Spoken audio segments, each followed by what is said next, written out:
Dear audience of today's BIH lecture, I hope you can hear me well. It's my great pleasure to introduce Peter Gruss as our speaker today for the BIH lecture. And it's a deep honor for me, as you will hear later when I introduce his CV. Peter is known as one of the most highly cited and most influential cell biologists and developmental biologists and science managers in Germany. He has served, among others, for more than 10 years as president of the Max Planck Society in the era between 2002 and 2014, and subsequently also as key CEO and president of the OIST Research Institute in Japan, the Okinawa Institute for Science and Technology, until 2022. His career began as a PhD student in the German Cancer Center, where he studied enhancers of oncoviruses. And subsequently, he was trained also in the National Institutes of Health, and since then has maintained a very strong spirit to develop sciences in a strong international approach. Having returned to Germany in the 80s, he subsequently became director of the molecular cell biology department at the Max Planck Institute for Biophysical Chemistry in Göttingen, where he made significant contributions to understanding genetic and molecular processes in embryonic development, among others, providing insight into the formation of tissues and organs with deep insights into with the new discoveries of the paired box or PAX genes, PAX, specifically PAX4 and PAX6, who are crucial for islet and retinal differentiation. Here's my personal note. I started my own career in the field of genomic medicine with the project where we identified and characterized novel homeobox genes. That was in the early 90s, so more than 30 years ago. And already then I came across Peter Gruss' work and was highly influential also for my own career. So until today, he has had more than 500 publications and collected also a number of outstanding awards for scientific achievements, amongst others, the Leibniz Prize, the Louis Jeantet Prize. That is this prize that has a strong overlap also with the Nobel Prize, the German President's Award for Innovation in Science and Technology, also known as the Deutsche Zukunftspreis, and similar high awards, most notably also from abroad, including China and Japan. In fact, most recently, he received the Order of the Rising Sun, Gold and Silver Star, beautiful name for an important award that is awarded by the Japanese government to individuals who made exceptional contributions in various fields of society, including advancing science and technology. And that recognized his influential role in promoting the success of the Okinawa Institute for Science and Technology during his presidency in the years 2017 until 2022. And in fact, it's worth looking into the website of the Okinawa Institute of Science and Technology. It looks like an institute created in a piece of paradise today, also thanks to the leadership of Peter Gruss, as an institute with a highly ranked research output comparable to other leading institutes in the world. So key interest of Peter Gruss was to forge a bridge from basic research to practical application. He reached out to many stakeholders also from business and industry, and himself, he also was a successful company founder. The name Develogene may be known to some of you, but I think almost everybody knows Evotec, which was a company developed out of Develogene and co-created by Peter Gruss. And he also served in various academic private partnerships as a very influential person, including interactions with Siemens here in Germany. So to sum up, recurrent themes that are deeply connected to Peter's success in promoting research excellence are his strong commitment to promote freedom of research, which becomes even more important in these days, to promote internationalization in scientific activities, and also to connect basic research with practical aspects of innovation, which is also reflected in the fact that Max Planck Innovation, the tech transfer unit of the Max Planck Society, has also been very much promoted by him during his presidency. So with that said, I think it's time to listen to you, Peter. Thanks for being with us, and we very much look forward to your presentation. Well, thank you, Christopher, for this wonderful introduction. And I'd like to thank all the organizers for giving me the chance to discuss with you today in the remaining 45, 50 minutes, the remarkable moment in healthcare, where breakthrough technologies will revolutionize our understanding of aging and longevity. Be it CRISPR for gene editing, be it mRNA vaccines that will in future also be used as anti-cancer drugs. We now possess tools that promise not just longer lives, but healthier and more vibrant ones. Yet with this extraordinary abilities come profound challenges. And so let me see. Profound challenges, a world where people live more than 100 years would obviously transform everything we know and everything we have been used to, from the pension system to family structures, from career trajectory to healthcare delivery models. And if the research continues as expected, we can significantly slow the aging process itself. And I think this is not science fiction. This is emerging science. So our task is to harness these powerful technologies and ensure that our pursuit of longer lives will be happening without compromising the quality of life. So looking at this slide, you can see on the left side, integrating reductionist and holistic approaches unlocks comprehensive understanding of complex systems. This is also what is happening today.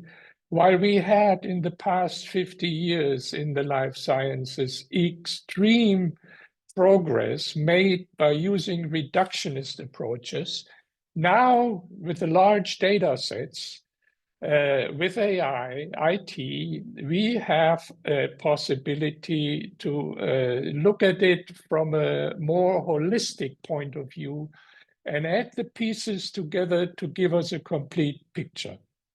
Now, for healthcare, as we know, there are two key issues here. One is the overpopulation, and I'm talking particularly also about mega cities, mobility. We all know that COVID-19 will not have been the last pandemic, and the increased lifespan we have. Now, on the left lower part of that, you see Methuselah, who has been mentioned in the Bible, book of Genesis, with an age of 969 years. Whether this is a goal that can be accomplished, I'll get back in during the course of my talk. So if you look at the current trajectory of the world population growth, you can see that the world population will be approximately 8.6 billion in 2030, 9.6 billion in 2050, and 11.2 billion in 2100. The good news is that the growth rate is going down, but still there will be areas in our world where you have a tremendous growth rate, like Africa, like India, like Bangladesh or Pakistan. So the growth will be happening, and with approximately 83 million people being added to the world's population every year. Now, this is a slide I took from Jim Vopel, previous Max Planck director in Rostock. And what he has shown in this slide looks like a straight curve, and he has put on this different countries and the growing age, the life expectancy in years in these countries. There are some issues that we all know, like, for example, Japan on top of this here is the country with the highest age for almost decades. In Germany, you can see, of course, by means of the two world wars, there are some dips, but it's also growing. And what Jim has concluded or has publicized for some time is that there is no indication of a finite reduction of growth. However, a recent study has identified and contrasts earlier work that Jim has done.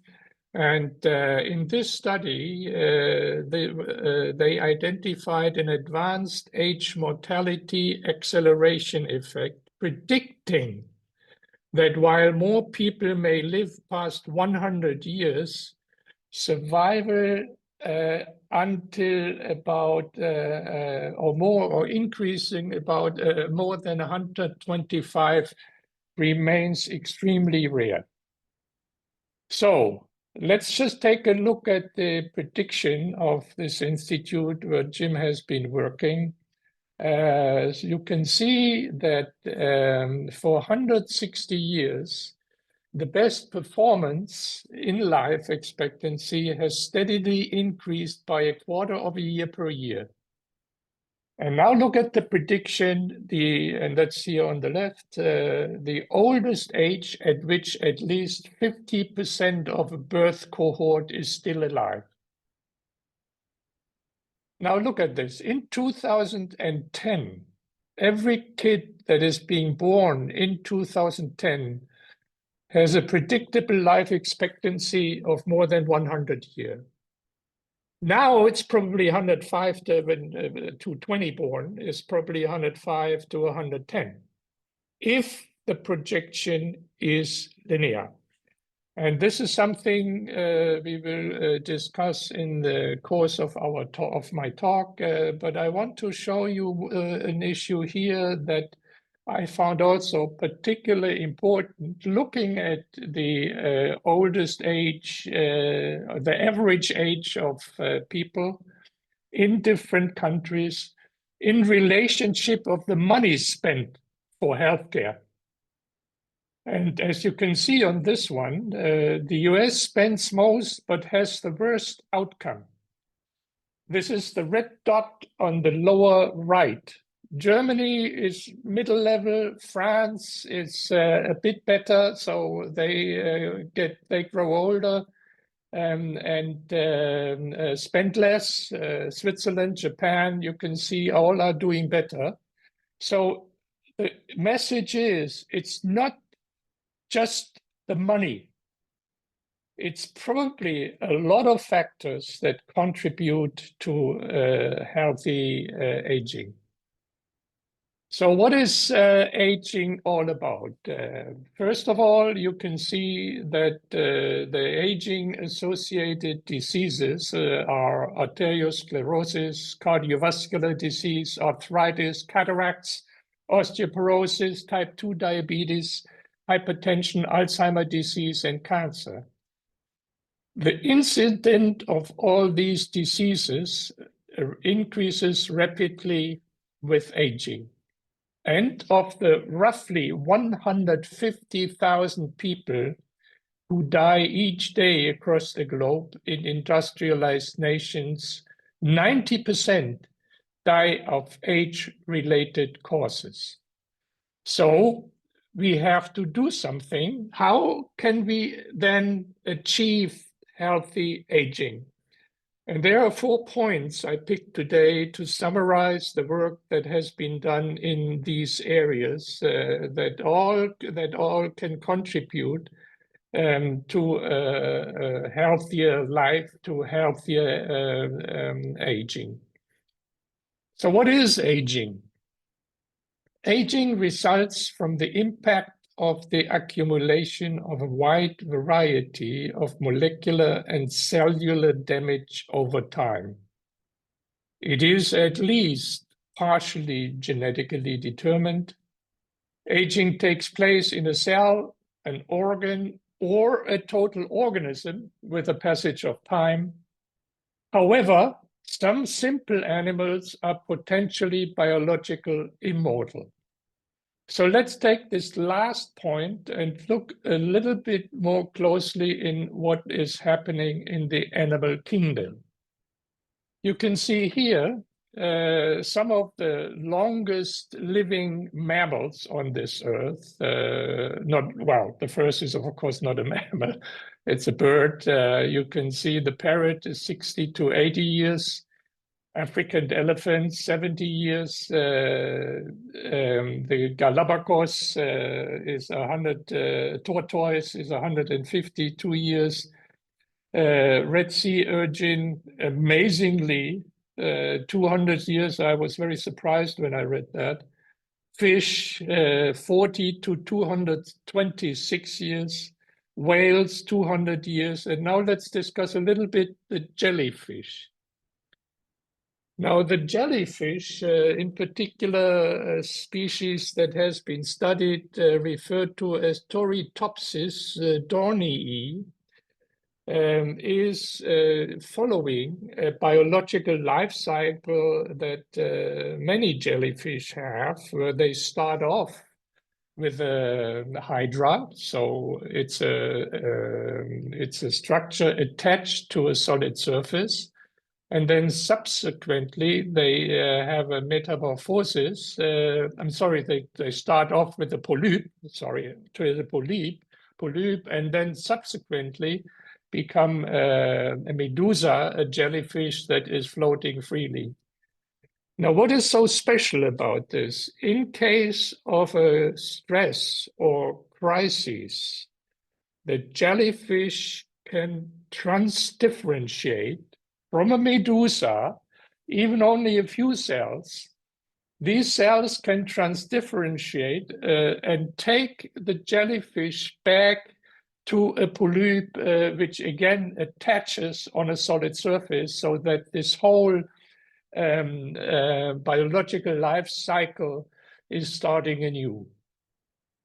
Now, having said this, is this immortality? Well, not really, because what it shows, and I get back to this later, is that this jellyfish can reprogram cells of the body to get back to an earlier stage of its life with a different genetic program. So that's what the jellyfish is all about.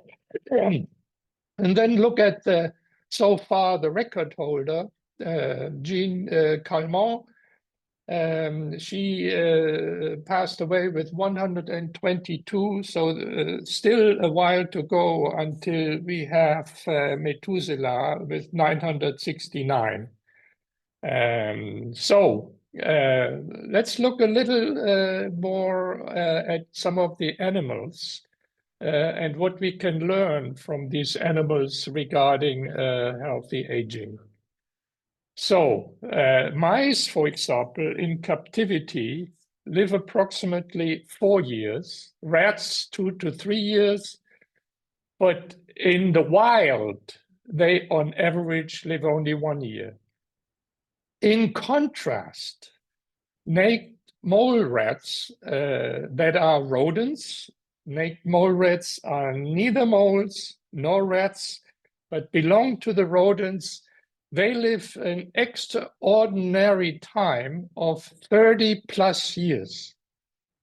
And the reason being is probably that naked mole rats have a very active DNA repair and a high level of chaperones that add to the protein folding, and they rarely get cancer.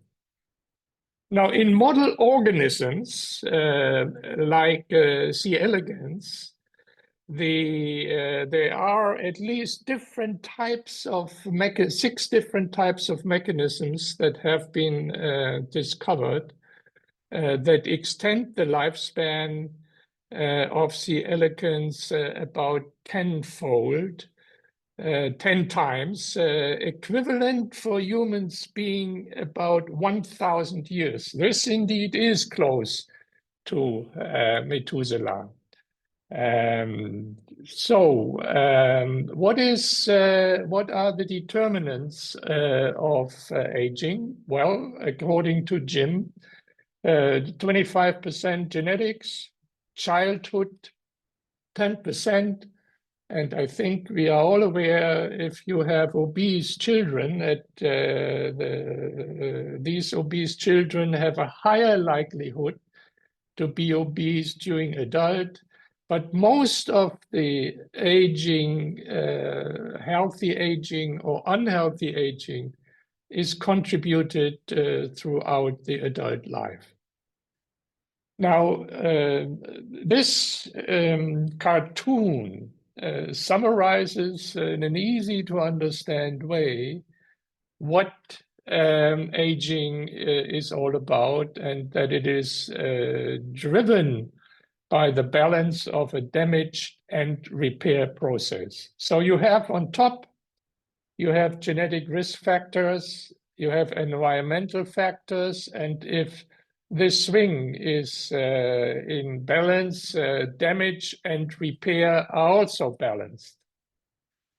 And I always like to indicate here that some people must have an extreme efficient repair system. And look at our Chancellor Helmut Schmidt, who was a chain smoker until he died with, I don't remember exactly, about 95.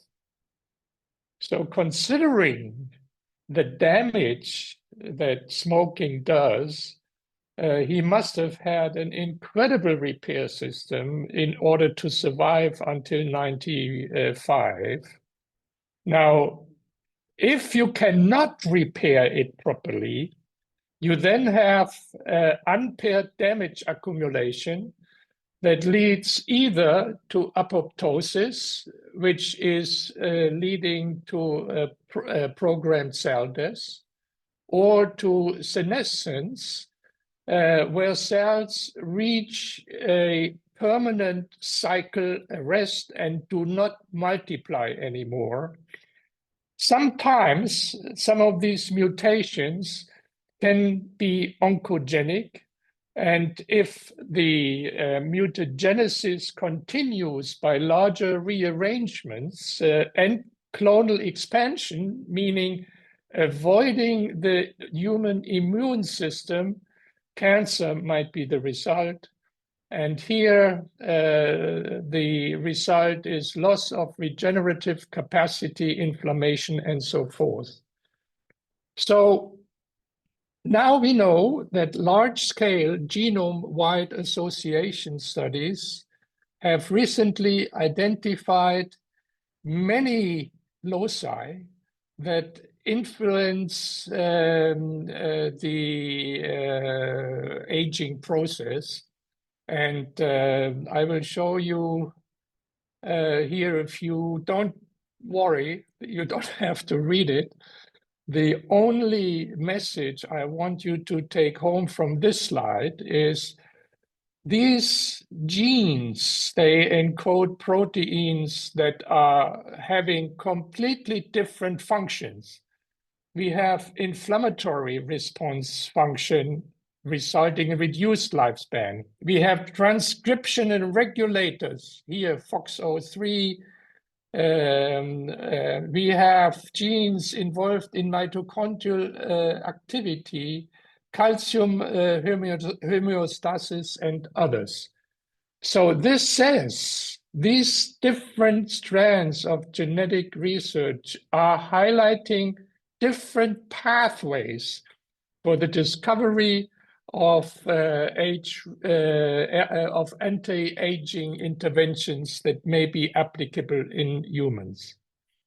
And let me show you one picture that I took out of a Cell review, which I very much enjoyed reading. It's a while ago, but it hasn't changed actually. And you can see there are the so-called 9 hallmarks of aging. Let me name a few: genomic instability, telomere attrition, epigenetics, loss of proteostasis, mitochondrial dysfunction, and so forth and so on. So having said that, then obviously these 9 hallmarks of aging can also be considered targets in order to expand life, in order to generate longevity that is healthy and results in a happy life. Here again, these are some of the therapies. I'm not going to go through all of this. Stem cell-based therapies, clearance of senescent cells, so get rid of cells that are arrested, anti-inflammatory drugs, elimination of damaged cells, telomere reactivation, and a few more. So looking at the a bit more detail, at least at some of them, you can see that telomere reactivation, activating telomerase can build and extend telomeres and hence allows the cell to replicate again without damaging the cell. Epigenetic modulation, DNA methylation-based inventions such as caloric restriction, rapamycin therapy that can slow the epigenetic clock and block aging-related changes in DNA methylation, senolytic therapies that helps to clear senescent cells. Then we have cellular reprogramming. We have metabolic manipulation and antioxidants and anti-inflammatory interventions. So these are issues that I would want to take as a basis, an intellectual basis, and go with you now. How can, through the topics, how can we then achieve healthy aging with what we currently know? Now, these are the 4 points I'm going to address: better science, better health, precision medicine and new therapeutics, clinical diagnostics, and health monitoring. So here we have an issue that I will outline, and in order to argue for a personalized medicine, because as you can see on this slide, patients respond differently to the same medicine. And I've here listed only 8, but there are, of course, more. 8 drugs, antidepressants, only effectiveness of 30 to 50%.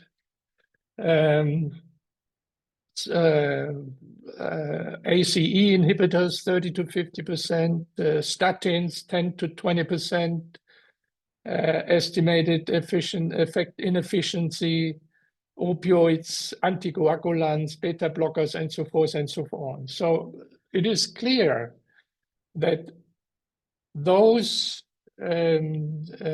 medicines are not acting for everyone equally well. So we need to find out how we can change that and how can we then target each individual specifically according to their own genetic network.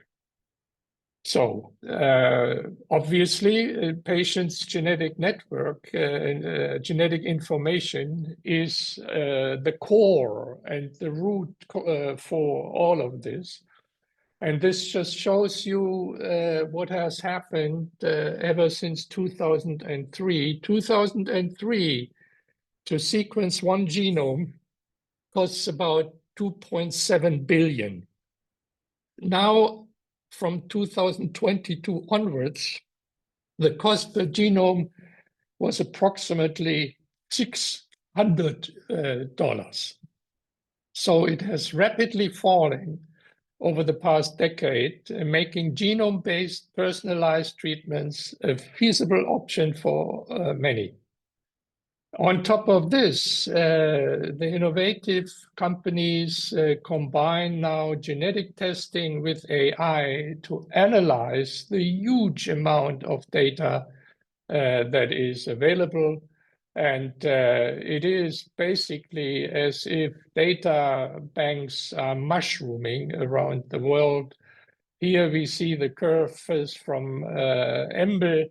But let me give you some more specific information. Here are molecular data resources, genomic databases, the Cancer Genome Atlas, the 1,000 Genome Projects, and so forth, proteomic databases, Human Protein Atlas, metabolomic databases, Human Metabolome Database, and transcriptional databases. But this is not just at the molecular level. What we need is also the clinical databases. And here, obviously, we have electronic health record repositories. We have in Germany currently also the elektronische Patientendatei, clinical trial databases, disease-specific registries. So this is all available and it's publicly available. What I find is missing is that all of these are in one hand. And hence, I believe the large clinics like Charité, for example, and others worldwide, these clinics have the opportunity to assemble the clinical data, stratified clinical data, and combine these stratified clinical data with all the molecular data that are available in order to then design a tailor-made therapy for the individual patient. And that we can call systems medicine. Now, systems medicine here is literally the implementation of systems biology that we did in the last 20 years or so, but is applied to medicine now. And it involves a feedback between clinical investigations and practice with computational, statistical and mathematical modeling, disease progression and remission, disease spread and cure. And when I read that, or rather when I worked on this talk, and I realized that what we now need in medicine is even more that what Peter Carlson, I don't know if this name tells you anything, but Peter Carlson wrote a textbook on biochemistry. He was a professor in Marburg. And what he established in Marburg now more than 50 years ago is a degree that is still active, and it's referred to as Doctor Rerum Medicine or Medicinalis. So Doctor Rare Med. Dr. Rare Med, I think, is a critical educational path that we need to combine all these numerous issues regarding an understanding of the human as a biological system, but also regarding all the new tools that are available. So that requires a holistic understanding. And what helps us now more than anything in the past is artificial intelligence as a tool. As you all know, it's a platform technology that can serve many fields. And I will just focus on the healthcare, on the area of human systems analysis. Of course, we have the diagnostics, and I will show you a few slides later. But also in drug discovery, we have tremendous applicable options. And one of these options is shown here that was AlphaFold, and the people who developed that have actually received the Nobel Prize, and they solved a very old problem, namely that the primary sequence of the DNA can, with the help of AlphaFold, now be translated into a three-dimensional tertiary structure. And what has happened is that has led to structures that can be predicted for more than 200 million proteins. So having said this, I show you here one very cute kind of analysis, and that analysis actually came from Craig Venter. Craig Venter has played around also with the primary sequence of DNA, and based on the primary sequence, and then he published this, he has identified what and how the phase of individual sequences of people should look like. And you can see here, these phases are clearly distinct. These are three individuals, and now he projected the photos with it. So you can see that there is a close similarity that can be predicted from the primary sequence, and hence what he said, medicine has been a clinical science supported by data. It's about to become a data science supported by clinicians. So drug discovery is, of course, allowing us also to very specifically have target large sets of molecules in a highly predictable way. It will help us in personalized medicine AI, in clinical decision support, and in public health. So this will then result in a shift from therapy to prediction and prevention, and will allow us potentially much easier clinical trials for new therapies.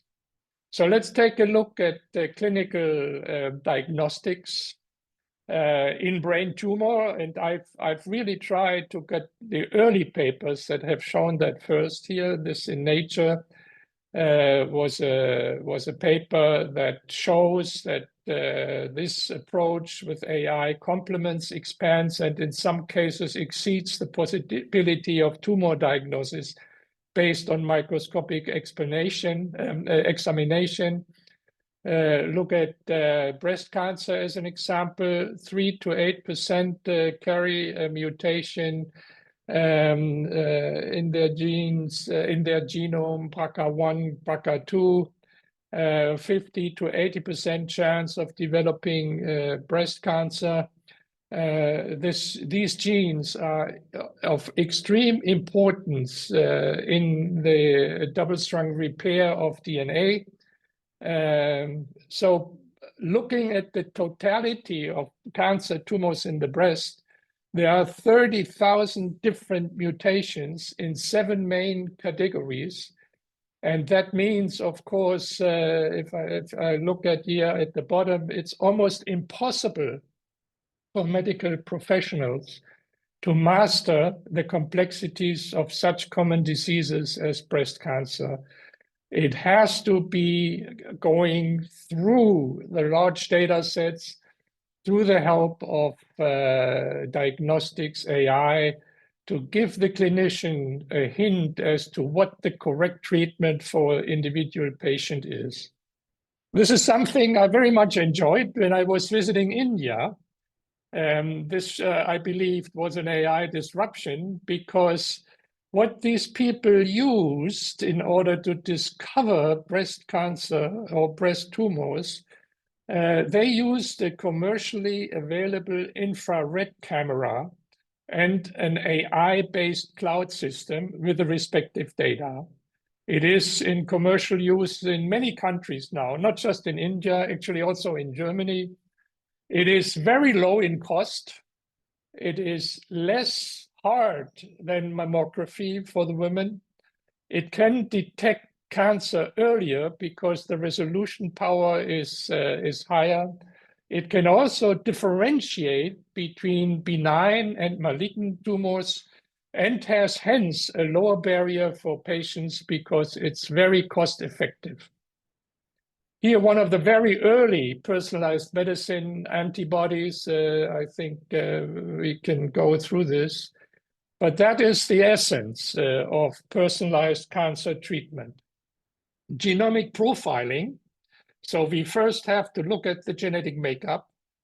Based on that, there can be a targeted therapy, also looking at different chemotherapy therapeutic venues.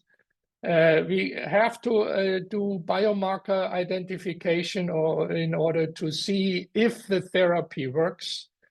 We can harness immune therapy. In particular, in the recent years, there has been great progress, and that all will result in a patient-centric approach. This is just one of many looking at the skin lesions, and I'll come to this in a little moment. AI algorithms have been utilized, and most companies now integrate AI in all imaging modalities, like X-ray, MRI, CT, ultrasound. AI systems can diagnose diseases from multiple inputs. Like I said, the more the better. And more on diagnostics, I go through this because there are platforms available that clinicians can use. Here, radiology, pathology, the platform is called PAGE, 99% sensitivity detecting prostate cancer. Dermatology is, of course, a perfect area because you can make use of the ability of AI to compare different pictures, different images. IBM Watson for oncology, and risk prediction based on the genome. AI can assess individual risks for age-related diseases. What one does with it is, of course, completely up to the patients. And I have here at the end, Angelina Jolie has a BRCA1 mutation. mother and grandmother and aunt died from cancer, and she has had operations in order to avoid that. So I'm getting closer to the end. This is something that I will quickly go through, but it is a fantastic new route, and this has been triggered by what's called X Prize. And the X Prize has been funded by people like Larry Page and others. And the first was the Antares X Prize that has been given to Paul Allen for a suborbital space flight. But what they want is something revolutionary. And here what they did was they gave this award for algorithms for diagnosing 34 health conditions, where I mentioned a few: diabetes, chronic obstructive pulmonary disease, urinary tract infection, and so forth, which you can do remote at home. And this is just the beginning, because by now, as you know, there is a huge activity in the area of wearable technologies. And these technologies and this market, in conjunction with something like Dexter, is huge. And you can see here that let me see, that the telemedicine industry was valued around 80 billion in 2023, is predicted to be worth 100 billion by the end of the decade.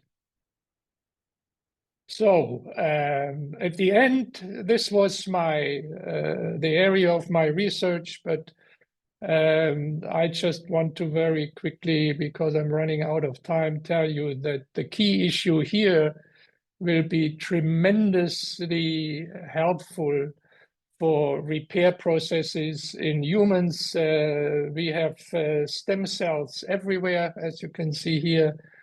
We have the means by now to reverse somatic tissue into stem cells. We have the means to utilize cells, either somatic cells or stem cells that have been generated, for example, from skin through the Ip's root. Ip's root here, using these factors that Yamanaka has discovered, OCT4, actually a gene that was first isolated in my lab, SOX2, KLF4, and c-MYC. And with the help of this, one can trigger then the differentiation into very specific tissues.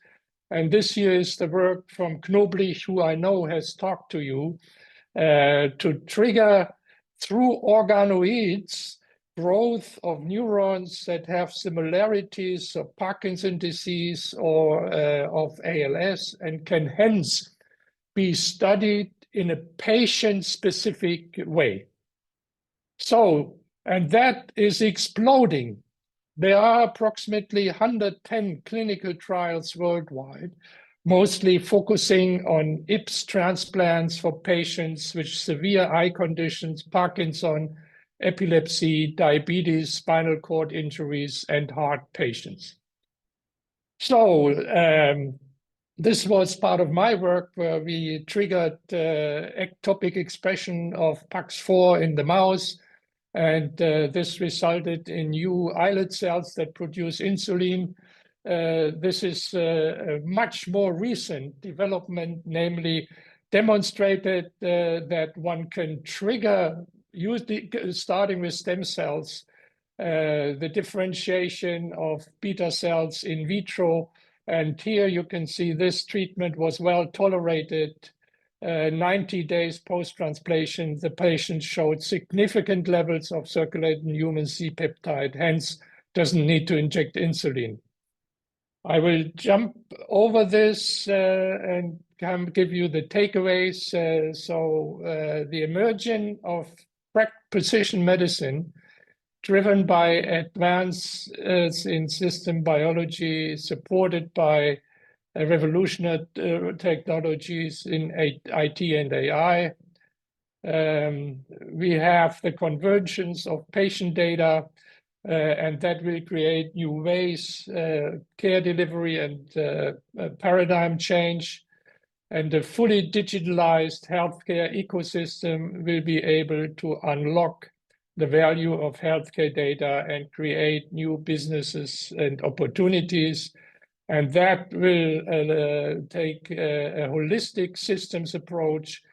And with the help of these huge data sets, I believe we are in a fantastic position to make sure that we have a long-term healthy aging process and happy longevity. So this is now my question to the organizers. Do we do the movies or do I stop here?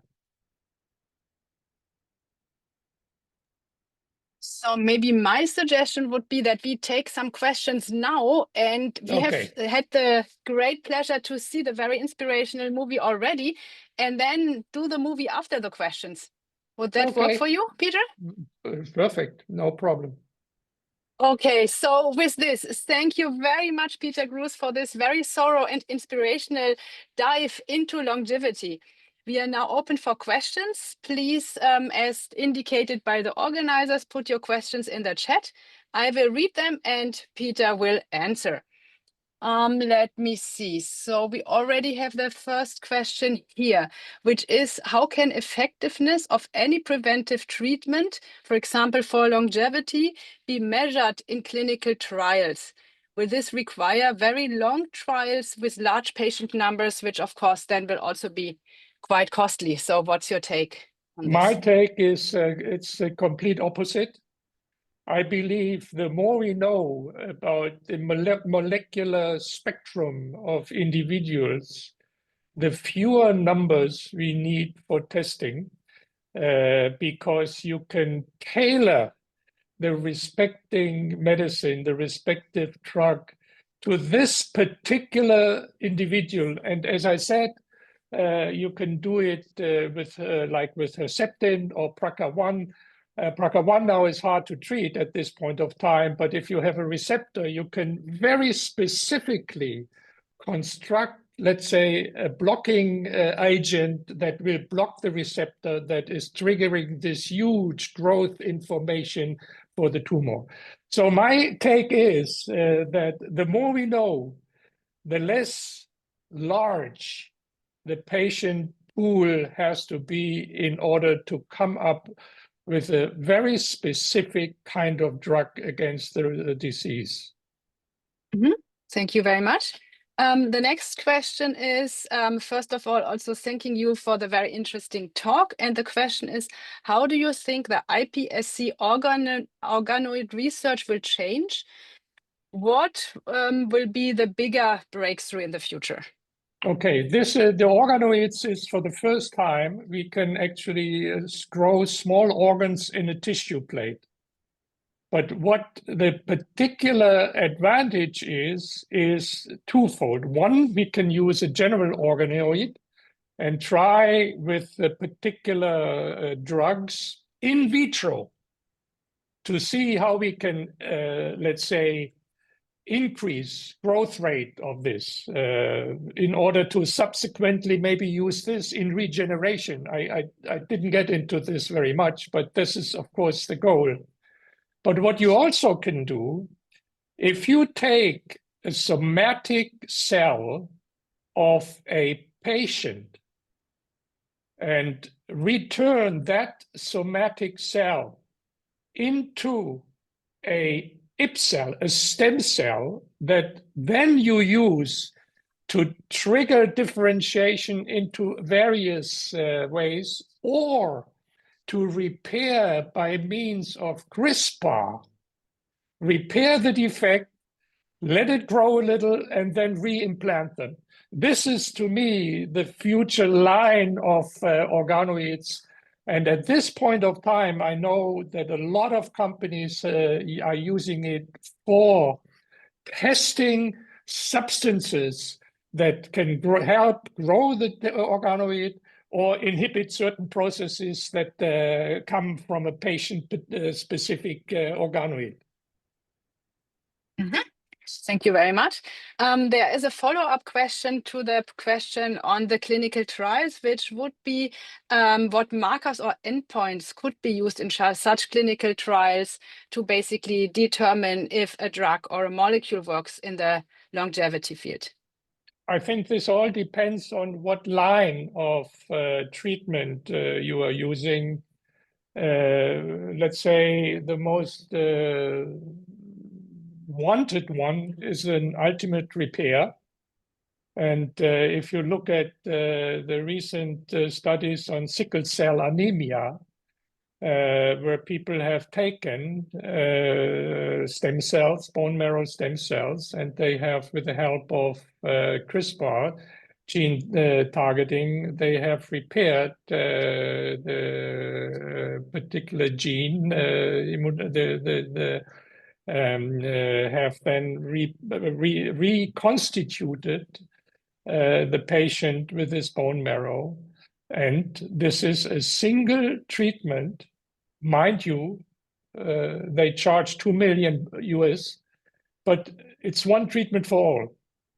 Take insulin. If we will be successful to take an insulin, to generate insulin producing islet cells in vitro, and as this company Vertex has done, you then implant that into patients. I've read that this lasts for about a year. So in other words, this is at the very beginning. It may be necessary to do it once a year instead of every day that you give yourself insulin. And here the replacement of the islets could be in once a year. But these are issues that are much too early to actually discuss in detail, because we need a higher patient number with, if you wish, in vitro generated islets in order to assess the long-term role of the in vitro generated islets for the patient. Mm-hmm. We have now a question that goes into the regulatory field. The question is, if personalized treatment will target specific genetic changes, will this also mean that treatments may be approved mechanism dependent rather than indication dependent? Do you think regulatory bodies will accept this? Well, the gist of the question is, of course, a very good one, because the regulatory agencies, they have to look at it in a very, say, specific way. FDA, EMEA, they have to look at what can we do in order to foster these type of therapies and still, say, control it in a way that there is no harm coming to the patient. I can't answer that specifically, but I'm fully with you that this has to be worked out in conjunction with the regulatory structures. But like I said, it worked for sickle cell anemia, where we had hemoglobin inserted. That works. So things work. Things can be made work, and FDA allowed it. And I'm sure this is just the beginning.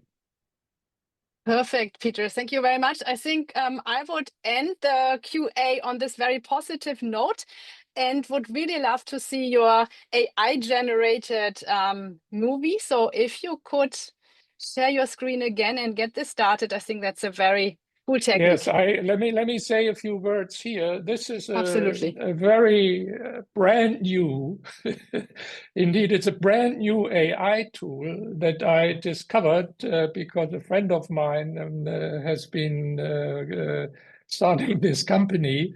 So it's not mind you, I'm not involved in getting anything out of it. This is good if you want to have a video type summary that they can generate within 5 minutes.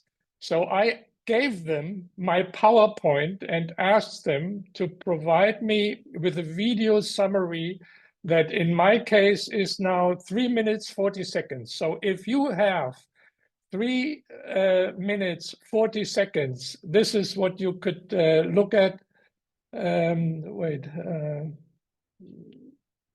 Exactly. Exactly. Yes, the earphones. Care Perfect. advanced crucial for longevity and quality of life improvements worldwide.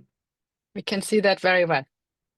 Life expectancy has steadily increased, but age-related diseases like cancer and Alzheimer's still present major challenges to healthcare systems. Aging is driven by molecular damage over time, but genetics, lifestyle, and medical advancements influence individual longevity. The 9 hallmarks of aging include genomic instability, epigenetic alterations, and cellular senescence, all contributing to age-related diseases. Some species, like naked mole rats, resist aging with superior DNA repair and cellular defenses, offering key insights for advancing longevity research. Precision medicine personalizes treatments using genetic data at large, minimizing trial and error in drug prescriptions and enhancing effectiveness. Molecular data resources include genomic, proteomic, metabolomic, and transcriptomic databases for cancer research, gene expression, and protein analysis. Clinical data resources include EHR repositories, clinical trial databases, and disease-specific registries for research, patient data, and health insights. Precision medicine shifts from treatment to prevention, using genomics and AI for personalized therapies, improving clinical trials and patient outcomes. Trastuzumab, Herceptin, exemplifies personalized medicine, targeting HER2-positive breast cancer based on genetics for precise, effective treatment. AI is transforming medicine by diagnosing diseases from medical images with accuracy matching or surpassing human doctors, enhancing health outcomes. Researchers from Harvard and MIT showed that deep learning networks, such as GoogleNet, allow for automated detection of metastatic breast cancer. Diagnosis by AI algorithms like those developed by Arteries can detect lung nodules with almost 95% accuracy, reducing misdiagnoses by 29%. Wearable tech enables real-time monitoring, enhancing disease prevention and early diagnosis, empowering patients with proactive healthcare insights. Regenerative medicine explores stem cells and tissue engineering to repair damaged organs and potentially reverse age-related decline. Human iPS cell lines are powerful in vitro tools for drug discoveries and cell therapy developments and are characterized by immunostaining. CRISPR genome editing revolutionizes research, enabling potential treatments for genetic disorders and advancing personalized gene therapies. Systems medicine integrates biology, artificial intelligence, and big data to improve diagnostics, treatments, and preventive healthcare approaches.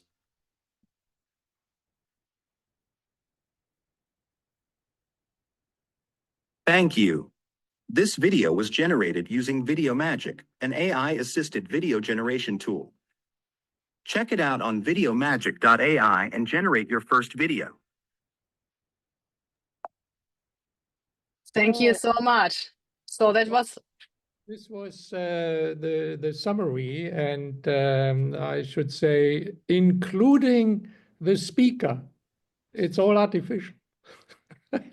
That's why Very, very cool. no empathy, so there may be at the end of the day still a advantage if you have a real speaker instead of an AI speaker. We love to have you here. Thank you so much again for this inspirational talk, and we would like to all wish you a great rest of the day. And I think we would also like to announce our next lecture, our next BIH lecture, which will take place on May 16th. Please note, we will start earlier than usual. We will start this time at 10 o'clock and also in a hybrid format. So you can take part in the atrium or online via Zoom. And this lecture will be given by Frank Dobin, who is a Henry Ford Professor of Social Sciences in the Department of Sociology at Harvard University. He is an expert on equal opportunity and diversity. And in his lecture, he will address the question, which faculty diversity programs work? And he will give evidence from over 600 colleges and universities. So please stay tuned for our next lecture. And with this, thanks everyone again for joining us today, for posting questions, and in particular to you, Peter Gruss, for your great presentation. It was a pleasure. Thank you so much.